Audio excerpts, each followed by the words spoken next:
ರಣ್ಯಾರಾವ್ ಪ್ರಕರಣ ಇದೀಗ ರಾಜಕಾರಣದಲ್ಲಿ ಸಾಕಷ್ಟು ಸದ್ದು ಮಾಡ್ತಾ ಇದೆ. ನಮ್ಮ ಜೊತೆ ವಿಪಕ್ಷ ನಾಯಕರಾದಂತಹ ಛಲವಾದಿ ನಾರಾಯಣಸ್ವಾಮಿ ಇದ್ದಾರೆ. ಅವರ ಹತ್ರನೇ ಮಾತಾಡೋಣ.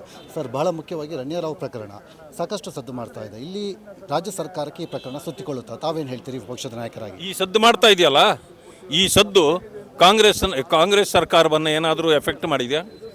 ಇವತ್ತು ಮಂತ್ರಿಗಳ ಹೆಸರು ಬರ್ತಾ ಇದೆಯಲ್ಲ, ಅದನ್ನೇನಾದರೂ ಅದು ಒಪ್ಕೊಂಡಿದ್ದಾರಾ? ಹೊರಗಡೆ ಬಂದಿದೆಯಾ? ಇಲ್ಲ. ಅಂದರೆ ಮುಚ್ಚಾಕುವ ಹುನ್ನಾರವನ್ನು ಮಾಡ್ತಾ ಇದ್ದಾರೆ. ಆದ್ದರಿಂದಾಗಿ ಸತ್ಯಾಸತ್ಯತೆಗಳು ಹೊರಗೆ ಬರಬೇಕಂತಂದರೆ ಹೇಳಿ, ನಿಮ್ಮ ಇಂಟೆಲಿಜೆನ್ಸಲ್ಲಿ ಏನಿದೆ, ನಿಮಗೆ ಯಾವ ಮಾಹಿತಿ ಇದೆ, ಯಾವ ಮಂತ್ರಿಗಳು ಇದರಲ್ಲಿ ಇನ್ವಾಲ್ವ್ ಇದ್ದಾರೆ, ಅಥವಾ ಸಪ್ರೇಟಾಗಿ ಅವ್ರು ಮಾಡ್ಕೊಂಡಿದ್ದಾರೆ, ಇದು ನಿಮ್ಮ ಕ್ರಮ ಏನು, ಇವೆಲ್ಲವನ್ನು ಜನರ ಮುಂದೆ ಹೇಳಬೇಕಾಗಿದೆ. ಸರ್, ಈಗ ಪ್ರಮುಖ ಇಬ್ಬರು ಸಚಿವರ ಪ್ರಭಾವಿ ಸಚಿವರುಗಳ ಹೆಸರು ಕೇಳಿ ಬರ್ತಾ ಇದೆ. ಅಂದರೆ ಅವರಿಗೆ ಗಿಫ್ಟ್ ಕೊಟ್ಟಿದ್ದಾರೆ, ಬೇರೆ ಬೇರೆ ಸಹಕಾರ ಮಾಡಿದ್ದಾರೆ, ಪ್ರೋಟೋಕಾಲಿಗೆ ಸಹಕಾರ ಮಾಡಿದ್ದಾರೆ ಎಂಬ ಆರೋಪಗಳು ಕೇಳಿ ಬರ್ತಾ ಇದ್ದಾವೆ. ತಮಗೆ ಏನಾದರೂ ಮಾಹಿತಿಗಳಿದಾವೆ? ಯಾರು? ಇಲ್ಲ, ನಾನು ಏನೇ ಇದ್ರೂ ಕೂಡ ಸರ್ಕಾರ ಅದನ್ನು ಹೇಳಬೇಕೇ ಹೊರತು ನಾವಲ್ಲ.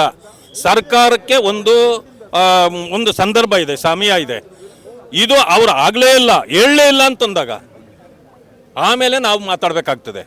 ಇಲ್ಲ ಅಂತಂದರೆ ಮೊದಲೇ ನಾವು ಹೇಳಿದ್ರೆ ಅದು ರಾಂಗ್ ವೇನಲ್ಲಿ ಹೋಗ್ಬೋದು. ಯಾಕಂದರೆ ಇನ್ವೆಸ್ಟಿಗೇಷನ್ ಕೂಡ ಇದೆ ಅದರಿಂದ. ಸರ್, ಈಗ ಈ ಚಿನ್ನದ ಅಕ್ರಮ ಸಾಗಾಟ ಪ್ರಕರಣ ಕೇರಳದಲ್ಲಿ ದೊಡ್ಡ ಮಟ್ಟ ಸದ್ದು ಮಾಡಿತ್ತು. ಹಿಂದೆ ಅಲ್ಲಿ ಸರ್ಕಾರದ ವಿರುದ್ಧ ಕೂಡ ಸಿಎಂ ವಿರುದ್ಧ ಕೂಡ ಆರೋಪ ಕೇಳಿ ಬಂದಿತ್ತು.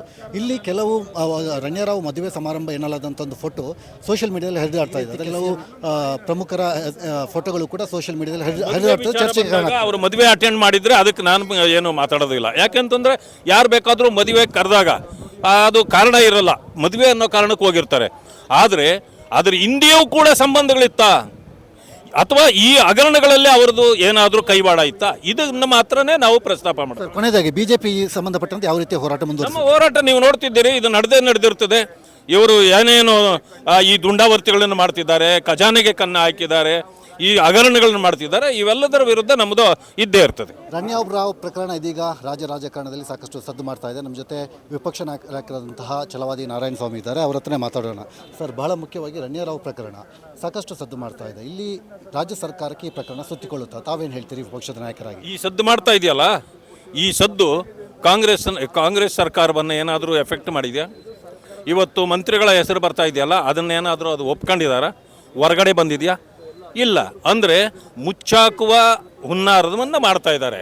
ಆದ್ದರಿಂದಾಗಿ ಸತ್ಯಾಸತ್ಯತೆಗಳು ಹೊರಗೆ ಬರಬೇಕಂತಂದರೆ ಹೇಳಿ, ನಿಮ್ಮ ಇಂಟೆಲಿಜೆನ್ಸಲ್ಲಿ ಏನಿದೆ, ನಿಮಗೆ ಯಾವ ಮಾಹಿತಿ ಇದೆ, ಯಾವ ಮಂತ್ರಿಗಳು ಇದರಲ್ಲಿ ಇನ್ವಾಲ್ವ್ ಇದ್ದಾರೆ, ಅಥವಾ ಸಪ್ರೇಟಾಗಿ ಅವ್ರು ಮಾಡ್ಕೊಂಡಿದ್ದಾರೆ, ಇದು ನಿಮ್ಮ ಕ್ರಮ ಏನು, ಇವೆಲ್ಲವನ್ನು ಜನರ ಮುಂದೆ ಹೇಳಬೇಕಾಗಿದೆ. ಸರ್, ಈಗ ಪ್ರಮುಖ ಇಬ್ಬರು ಸಚಿವರ ಪ್ರಭಾವಿ ಸಚಿವರುಗಳ ಹೆಸರು ಕೇಳಿ ಬರ್ತಾ ಇದೆ. ಅಂದರೆ ಅವರಿಗೆ ಗಿಫ್ಟ್ ಕೊಟ್ಟಿದ್ದಾರೆ, ಬೇರೆ ಬೇರೆ ಸಹಕಾರ ಮಾಡಿದ್ದಾರೆ, ಪ್ರೋಟೋಕಾಲಿಗೆ ಸಹಕಾರ ಮಾಡಿದ್ದಾರೆ ಎಂಬ ಆರೋಪಗಳು ಕೇಳಿ ಬರ್ತಾ ಇದ್ದಾವೆ.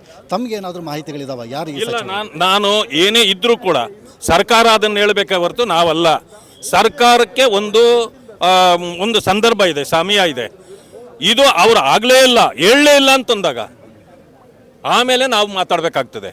ಇಲ್ಲ ಅಂತಂದರೆ ಮೊದಲೇ ನಾವು ಹೇಳಿದ್ರೆ ಅದು ರಾಂಗ್ ವೇನಲ್ಲಿ ಹೋಗ್ಬೋದು. ಯಾಕಂದರೆ ಇನ್ವೆಸ್ಟಿಗೇಷನ್ ಕೂಡ ಇದೆ ಅದರಿಂದ. ಸರ್, ಈಗ ಈ ಚಿನ್ನದ ಅಕ್ರಮ ಸಾಗಾಟ ಪ್ರಕರಣ ಕೇರಳದಲ್ಲಿ ದೊಡ್ಡ ಮಟ್ಟ ಸದ್ದು ಮಾಡಿತ್ತು. ಹಿಂದೆ ಅಲ್ಲಿ ಸರ್ಕಾರದ ವಿರುದ್ಧ ಕೂಡ ಸಿಎಂ ವಿರುದ್ಧ ಕೂಡ ಆರೋಪ ಕೇಳಿ ಬಂದಿತ್ತು. ಇಲ್ಲಿ ಕೆಲವು ರಣ್ಯಾರಾವ್ ಮದುವೆ ಸಮಾರಂಭ ಎನ್ನಲಾದಂಥ ಒಂದು ಫೋಟೋ ಸೋಷಿಯಲ್ ಮೀಡಿಯಾದಲ್ಲಿ ಹರಿದಾಡ್ತಾ ಇದೆ. ಕೆಲವು ಪ್ರಮುಖರ ಫೋಟೋಗಳು ಕೂಡ ಸೋಷಿಯಲ್ ಮೀಡಿಯಾದಲ್ಲಿ ಹರಿದಾಡ್ತದೆ. ಚರ್ಚೆಗೆ ಅವರು ಮದುವೆ ಅಟೆಂಡ್ ಮಾಡಿದರೆ ಅದಕ್ಕೆ ನಾನು ಏನು ಮಾತಾಡೋದಿಲ್ಲ. ಯಾಕೆಂತಂದರೆ ಯಾರು ಬೇಕಾದರೂ ಮದುವೆ ಕರೆದಾಗ ಅದು ಕಾರಣ ಇರಲ್ಲ, ಮದುವೆ ಅನ್ನೋ ಕಾರಣಕ್ಕೆ ಹೋಗಿರ್ತಾರೆ. ಆದರೆ ಅದ್ರ ಹಿಂದೆಯೂ ಕೂಡ ಸಂಬಂಧಗಳಿತ್ತ, ಅಥವಾ ಈ ಹಗರಣಗಳಲ್ಲಿ ಅವ್ರದ್ದು ಏನಾದರೂ ಕೈವಾಡ ಇತ್ತ, ಇದನ್ನು ಮಾತ್ರನೇ ನಾವು ಪ್ರಸ್ತಾಪ ಮಾಡ್ತೀವಿ. ಕೊನೆಯದಾಗಿ ಬಿಜೆಪಿ ಸಂಬಂಧಪಟ್ಟಂತೆ ಯಾವ ರೀತಿಯ ಹೋರಾಟ ಮುಂದುವರಿಸುತ್ತೆ? ನಮ್ಮ ಹೋರಾಟ ನೀವು ನೋಡ್ತಿದ್ದೀರಿ, ಇದು ನಡೆದಿರ್ತದೆ. ಇವರು ಏನೇನು ಈ ದುಂಡಾವರ್ತಿಗಳನ್ನು ಮಾಡ್ತಿದ್ದಾರೆ, ಖಜಾನೆಗೆ ಕನ್ನ ಹಾಕಿದ್ದಾರೆ, ಈ ಹಗರಣಗಳನ್ನು ಮಾಡ್ತಿದ್ದಾರೆ, ಇವೆಲ್ಲದರ ವಿರುದ್ಧ ನಮ್ಮದು ಇದ್ದೇ ಇರ್ತದೆ. ಸೊ ಇದಿಷ್ಟು ಛಲವಾದಿ ನಾರಾಯಣಸ್ವಾಮಿ ಅವರ ಮಾತು. ಕ್ಯಾಮರಾ ಪರ್ಸನ್ ತೇಜಸ್ ಜೊತೆಗೆ ಇರ್ಷಾದ್ ಉಪ್ಪಿನಂಗಡಿ, ವಿಜಯ ಕರ್ನಾಟಕ, ಬೆಂಗಳೂರು.